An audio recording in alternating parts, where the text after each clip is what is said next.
where we left off with the weekly meet setup was on the age up athletes. Now, we don't really need to do this until after the 1st of March, and it just recalculates the ages. So what we will do is go to Swim Meet Manager. We're still in the 9th of January meet.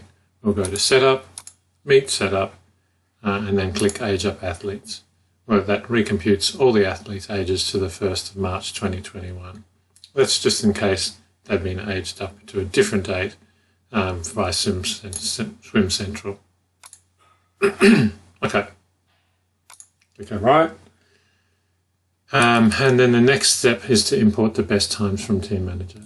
Okay, so you'll recall that we exported the times for everyone from the last 10 meets. Now you can tell what that date was by going entry scoring, preferences and entry limits. So it will have selected all of the best times for each swimmer for each event since the 29th of the 2nd, 20.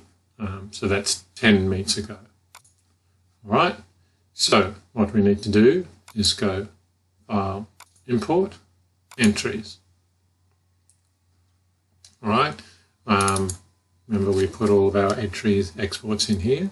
So this is the entry from Meet Manager. You can tell that it is because it's the zip file, whereas the one that comes from Swim Central says nominations. It's also usually bigger than the other one, and that's because it's got entries for everybody, not just the people who entered.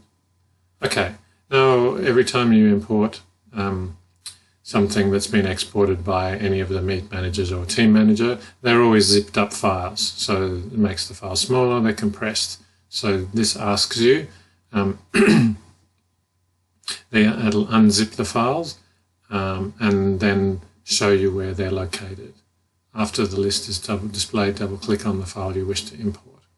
Okay, so you click OK, and that has unzipped the file into this location. You don't need to know that.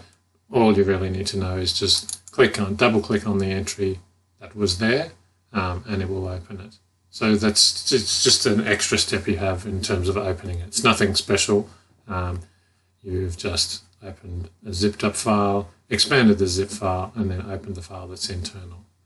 Now again, like I did before with the Swim Central entries, I want to check this, and I want to check this, and I want to check this. They're all the same. Meet 8, 9th of January 21, Meet 8, 9th of January 21, Meet 8, 9th of January 21.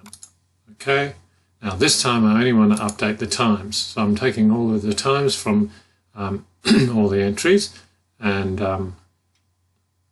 it will update the times of the existing people who have entered from Swim Central in here. It won't allow new entries.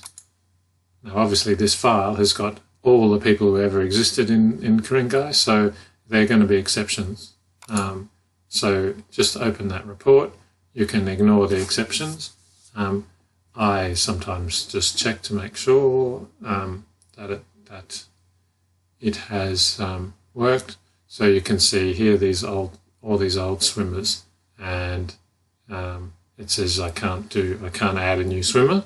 And then, for example, here I'm already entered, but it won't allow me to enter the events that I haven't already entered on Swim Central. So I didn't enter on the 100 free. This was saying there's a 100 free entry for Bill in the file. It's not going to allow me to enter it. Okay, I just press the end just to go to the end and just see there's not anything funny happening in here. If there were other kinds of errors, like once I got an error saying meet numbers don't match or something like that, and that was some other problem. So usually you don't even need to do that to check any of this stuff. All right, so where are we up to? We've imported the best times. Okay. As I said, select the larger entry from Ku-ring-gai. Then the first two ticks in the box, select update times and click OK and ignore the exception reports. All right, now I need to remove the entries that exceed the maximum and that don't meet the qualifying times. All right, so this is a little bit tricky, but the first thing we have to do is add the events to the appropriate sessions, and I'll explain that on the way through. All right, so I go to events, okay, I go to sessions, and then I go to each of these sessions and add the appropriate entries in them. Okay, so the medley session should only have individual medley entries in there. So I double clicked on that to move it, and it said, do you want to split it or move it? And I say, no, I want to move the whole event. Okay, so all the events are currently in the run session. I'll explain that later. Freestyle. All right, so I'm going to put all the freestyle events in there. I'm going to say, no, I don't want to split it. 100 free, no, I don't want to split it. You see they're appearing over here. 25 free, no, I don't want to split it. Okay, now I want to put the form stroke ones in there. So butterfly, no, I'm pressing N for no there. 25 back, no. 25 butterfly, no. 25 breast, no. 100 back, no. No seems counterintuitive when you actually mean yes to move it, but as you saw, it was about splitting it. Okay, there aren't any long distance events in this example, but you would put them there as well. Okay, so what you'll find is that in this session setup, I just double clicked on that, it says you're allowed to have one entry for this session. Okay, so this will help me enforce that there's only one. If I click on the form strokes, you'll see you're allowed two. So that goes with the rule. You're allowed to do one of the freestyle events and two of the form stroke events. So this is the thing that helps me enforce the fact. Now, sadly, Swim Central doesn't honour that, and so it allows people to enter it. So what I need to do now is I need to do the next part of this, which is to run an exception report. So that tells me all the people that have accidentally entered in more than once, or willfully, which is often the case. The people just continually do it. It's very annoying, but anyway, it's something I have to do. And the reason we have to do it is because if you swim two freestyle events, then you would get two sets of points. And that's not fair, because anyone who followed the rules could get a maximum of 6 points. But if you swam all three, so if you swam 100 free and 25, 100 free and 50 free, and got a PB, then you could get 12 points. Well, that's not fair, and that just messes up the point system. So I go down to here and go exceptions report. All right, I click on the medley and I run the report. Okay, it says no data was for the report. That means no one messed up. Freestyle. Okay, here we go. So these three people entered in more than one freestyle event. So what I do is I want to print this off because I need to go back and remove one of them. I have to guess which one they don't want to swim. I usually just take the last one. So I'm going to print that because I have a terrible memory. Maybe you could remember that it's Daniel London and Olivia Strothers and Max Bode, but I can't. So I've set up the printer at my house, and so I can print that off. Okay, print that. And then I'm going to check the form stroke. Now I can't run all of these together because it doesn't work. I have to run them one at a time. Okay, Patrick K and Amy O'Donnell. So I'm going to print that one as well. Okay, and there's no long distance ones at all. Okay, so now I've repeated it for each session, and now if there are any exceptions, I need to go to athletes and remove the last entry in the list. Or if you can guess which one they don't want, then you would do that. Okay, So go athletes and then click on the name and uncheck the events. So athletes, and then the first one was Max Bode. So I'm going to find Max Bode there. All right, and then he has entered 2 freestyle events. Now I know that he can swim 50 free in 30 seconds, so he doesn't want to do that. It's free, 25 free. So I'm going to scratch him there. Okay, so I scratch there in case I get it wrong, and then I can come back. If you just delete it, then I can't remember what he did enter it in. Okay, so the next one was Daniel London. Sorry, L for London. I found him there, and he has entered 50 and 100 free. So I'm going to guess he doesn't want to do 100. I have no idea, but unlucky for him. He needs to follow the rules. Olivia Struthers is the next one. So I clicked S to jump down to there, and then click on Olivia. She's got 50 and 100. She's never done 100 before, so I'm going to scratch her for that. Well, she certainly hasn't done one in the last 10 meets. Okay, so that was Daniel. And now Patrick K. He is entered in, as you can see, in the 25 back and the 25 fly and the 50 breaststroke. So I am going to take him out of the 25 fly. I'm guessing that's what he doesn't want to do. And Amy O'Donnell, she's been around, she should know better. She's got 50 fly, 100 back. I'm going to take her out of the 50 fly. Okay, so that's that. I've scratched them all. All right, now I need to seed the events. Okay, so close this. You always come back to this menu. So I go to seeding, and I click all events, and I select all and start seeding. That seeds them all. So what that does is it sorts them in by fastest to slowest and puts them in the appropriate heats. So that's the seeding. Okay. Now I need to move all the events into the run session. So I go events, sessions, click on the run session, and then double click each event and click no to move the event. So events, sessions, click on the run, and then I double click there and click no. Double click there and press N for no, N, N, N, N, N, N, N, N. Okay, they're all entered in there. This is, you can change the order of these if you want to. So this is how you order the events. Okay, that's done. They're all in the run event. Run a session report.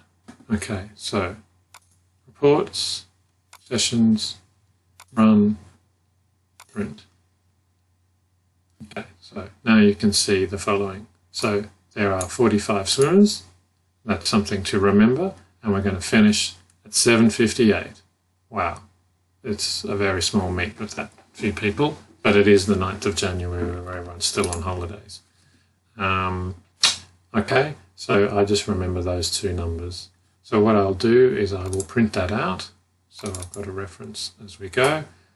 If this was going to finish after 9:15, then I would have to do some other stuff.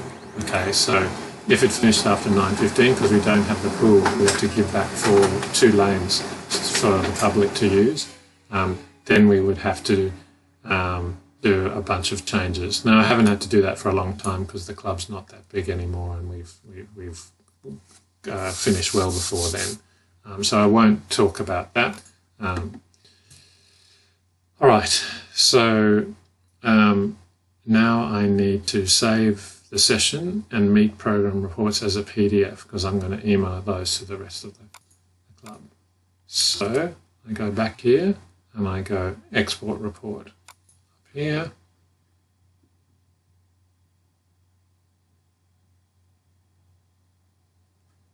want to export it in Adobe PDF format. I don't know why this comes up, but no email program, fine. Which pages? I want all pages. Okay. And then I give it the same name all the time, which is the date in reverse, 2021, first time this year, 0107. That means that helps if you sort them by name, they always come up in date order. That's all I do. That's the Meet Manager 7 session report. So it's in the Documents folder. Okay, that's exported that. All right, then the other thing the other report I needed to save as a PDF was the Meet program. All events, I want to select all the events to print out, and I print. Okay, all right, and I need to export that. Again, Adobe PDF, the full page range, and again I go 0107, save. Okay, you see this has got 3 columns here. That 3 columns comes from this triple. So the things that I set up here is triple, and I include the entry times, and empty lanes is important because that allows the marshals to add people in where there's empty lanes. Okay, so close that. All right, so I've saved those. Now I want to print the Meet program, and I'm only going to print the first couple of events to get going in the morning, and then that's because we scratch the the people who don't turn up. So I go Reports, Meet Program again, all right, and then click All, Mix up to the 53. Oops. Okay, so Reports, Meet Program, all events, 50, 25 free. And then I print that. Okay, and then I'm actually going to print this report. Now, what I'm actually going to do today is print the whole program, because there's not very many people, and we won't have enough time to swim these events, but to scratch everybody, because we don't have enough events. So I'm actually going to go back and I'm going to print them all, but normally I would do that. Just do the first up to the 25, the last freestyle event. That gives us enough time to get the tick-off sheets in and scratch the athletes on the day. But there's only 6 events, 6 heats plus 1, so that's not enough time to do it. All right, so I'm going to print everything today. And you can see that it's just a 2-page report. All right, so I'm going to actually physically print these out on my printer at home. So I have to print them one at a time. If I try and say number of copies 2, then it prints page 1, 1, 1, 1, 1, 1, 1, and then 2, 2, 2, 2, 2, 2, and then I have to collect them together. Whereas if I go like this, it prints page 1 and 2, and then 1 and 2 again, and 1 and 2 again. So it's a bit annoying, but you can come up to 4, 5, and I print 6 copies. It depends how many copies you need. Alright, hopefully you can hear me over the printer. I haven't thought about that when recording this. Okay, so I've printed the program. Now I need to print the lane timer sheets. So close this down, go back to Reports, Lane timer sheets, all events, select all, continuous. I don't want double space. It keeps coming up, I don't know how to stop it, and then print. Again, if I was doing it just for the first few, I would have only selected up to the first freestyles. Okay, so that should And I've got a 6-page report there, so I'm going to print that out. That should start printing delay and timer sheets. Your